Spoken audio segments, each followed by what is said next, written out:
నమస్తే.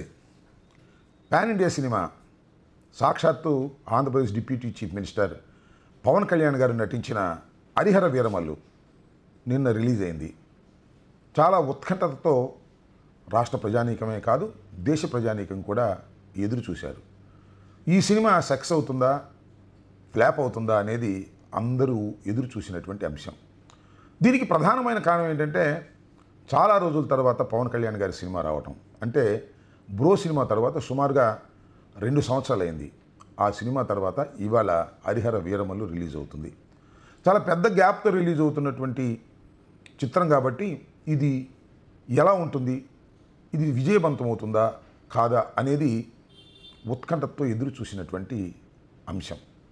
ఇంకొక అంశం ఏంటంటే, ఈ సినిమా విజయవంతం కావాలని అందరూ కోరుకున్నారు. నేను కూడా ట్వీట్ చేశాను.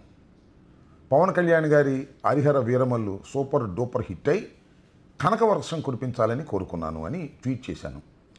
దీని మీద చాలామంది విమర్శలు చేశారు, కొంతమంది పొగిడారు, ఒక చర్చ జరిగింది. దీనికి ప్రధానమైన కారణం ఏంటంటే, పవన్ కళ్యాణ్ గారు మా రాజకీయ ప్రత్యర్థి, ఒక విధంగా రాజకీయంగా శత్రుత్వం కలిగినటువంటి వ్యక్తి. ఆయన సినిమా విజయవంతం కావాలని అంబటి రాంబాబు గారు కోరుకోవటం ఏమిటి అనేది చాలామంది ప్రశ్న. నేను ఒక విషయాన్ని చాలా స్పష్టంగా ఈ సందర్భంగా చెప్పదలుచుకున్నాను. చిరంజీవి గారి ఫ్యామిలీ అంటే మాకు కాస్త గౌరవం. కారణం ఏంటంటే, చిన్న స్థాయి నుంచి కష్టపడి పైకొచ్చి తెలుగు చలనచిత్ర సీమలో ఒక అగ్రశ్రేణి నటులుగా వారు గుర్తింపు పొందారు. ముఖ్యంగా చిరంజీవి గారు వారు మరింత పైకి వెళ్ళాలని, మరింత విజయాలు సాధించాలని మేము కోరుకోవటం అనేది మాకున్నటువంటి లక్షణం. ఆ క్రమంలోనే పవన్ కళ్యాణ్ గారి సినిమా కూడా అద్భుతంగా ఆడాలని ఇప్పుడే కాదు ఎప్పుడూ కోరుకుంటూ వచ్చాం.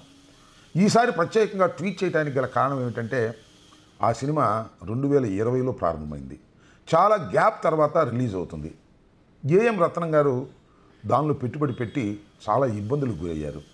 పవన్ కళ్యాణ్ గారు ఖాళీ లేక కాల్ షీట్లు ఇవ్వక చిత్రం సకాలంలో పూర్తి కాలేదు.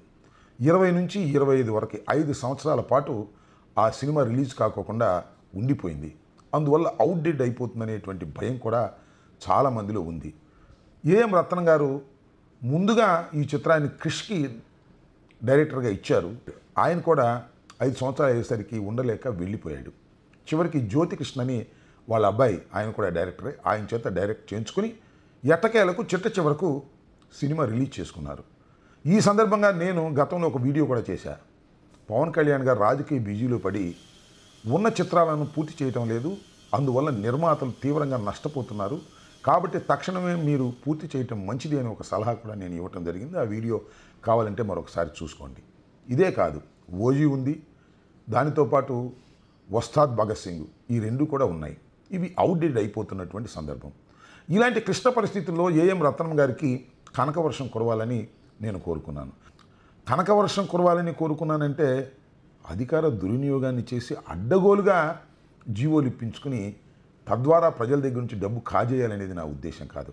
ఇవాళ పవన్ కళ్యాణ్ గారు కూడా చేసింది అదే. అడ్డగోలుగా జీవోలు ఇష్యూ చేయించుకున్నారు, ముఖ్యంగా ఆంధ్రప్రదేశ్ ప్రభుత్వం చేత. ఆంధ్రప్రదేశ్ ప్రభుత్వం అంటే ఆయన ప్రభుత్వమే. ఒక్కొక్క టిక్కెట్కి 600 రూపాయలు పెంచుకునేటటువంటి కార్యక్రమం. ఆ విధంగా జీవో ఇష్యూ చేసిన ఆంధ్రప్రదేశ్ ప్రభుత్వం అంటే ఏంటండి, నాకు అర్థం కాలేదు. ఒక సినిమా మొదటి రోజు చూడాలి అంటే 750 రూపాయలు పెట్టి థియేటర్కి వెళ్ళాలి. ఒక ఫ్యామిలీ 750 రూపాయలు పెట్టి థియేటర్కి వెళ్ళాలంటే 4 వెళ్ళాలంటే ఎంత అవుతుంది?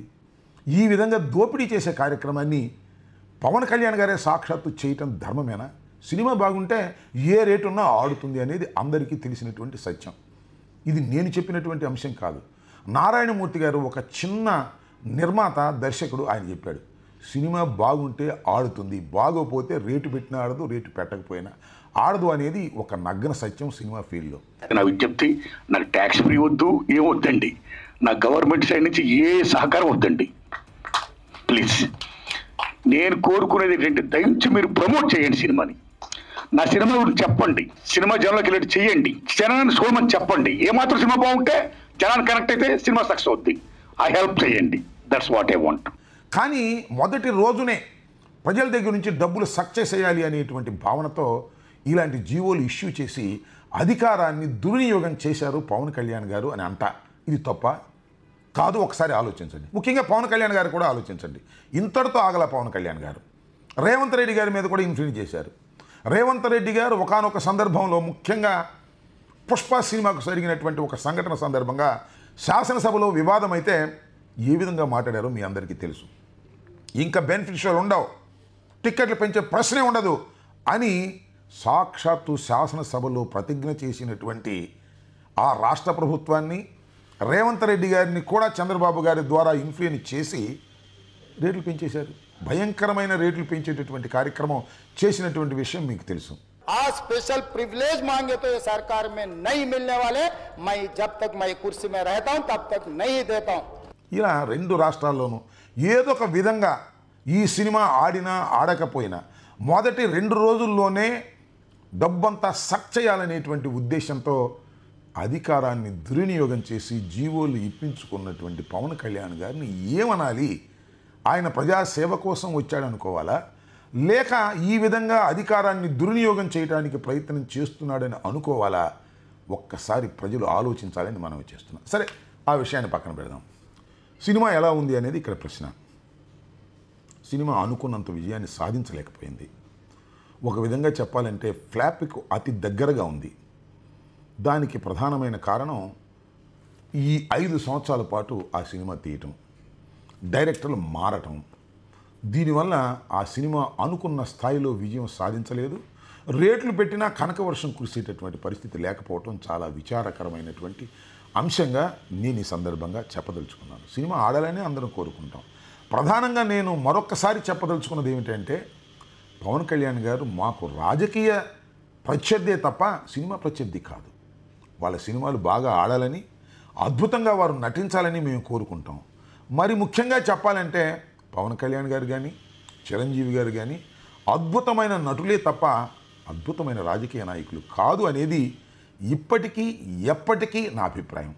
రాజకీయంగా వారు అంతగా మెచ్యూరిటీ లేనటువంటి వ్యక్తులు, రాజకీయంగా వారు ప్రజల దగ్గరికి వెళ్ళలేనటువంటి మనుషులు, రాజకీయంగా విజయం సాధించలేనటువంటి వ్యక్తులు, ఎవరి కోసమో ఉపయోగపడే వ్యక్తులే తప్ప స్వయం ప్రకాశితులు కాదు అనేది ఇప్పటికీ ఎప్పటికీ నా నిశ్చిత అభిప్రాయం అని ఈ సందర్భంగా నేను చెప్పదలుచుకున్నా. ఏది ఏమైనా హరిహర వీరమల్లు విజయం సాధించకపోయినా అధికారాన్ని మాత్రం దుర్వినియోగం చేశారు పవన్ కళ్యాణ్ గారు.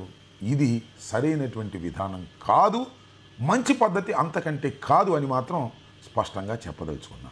ఇంకా మిగిలి ఉన్నటువంటి 2 చిత్రాలు ఓజీ, ఉస్తాద్ భగత్ సింగ్, ఈ 2 సాధ్యమైనంత తొందరలో రిలీజ్ అయ్యే విధంగా చేసి ఆ నిర్మాతల్ని సపోర్ట్ చేయండి, వారిని కాపాడండి.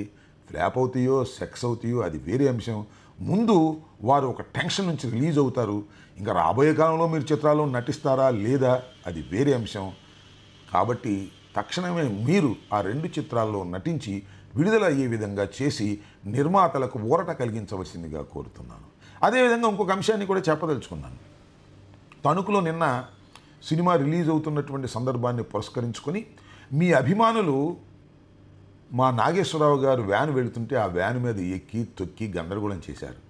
ఇలాంటి అంశాలను ఖండించండి, వారిని కంట్రోల్ చేయండి. చేయకపోతే మూల్యం మీరు చెల్లించాల్సినటువంటి పరిస్థితులు ఏర్పడతాయనే విషయాన్ని కూడా గుర్తుపెట్టుకోవాల్సిందిగా కోరుతూ సినిమా అంతగా విజయం సాధించలేనందుకు చింతిస్తూ సెలవు తీసుకుంటున్నాను. ధన్యవాదాలు.